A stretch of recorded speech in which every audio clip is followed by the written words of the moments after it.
мая, мне 6 лет. Учусь в первом А-классе школы гимназии номер 23 имени Ивана Васильевича Панфилова.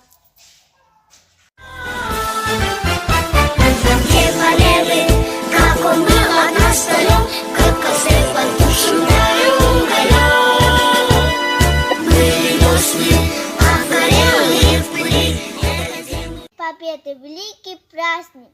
День Победы — это день, когда закончилась Вторая мировая война. Этот праздник отмечается 9 мая.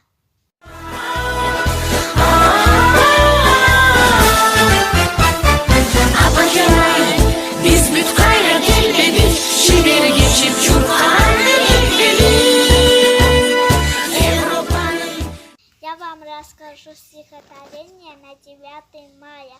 Спасибо вам, отцы и деды, что не страшась шагали в бой. Спасибо тем, кто в День Победы вернулся с тех полей домой. Спасибо я скажу сегодня и поклонюсь вам до земли.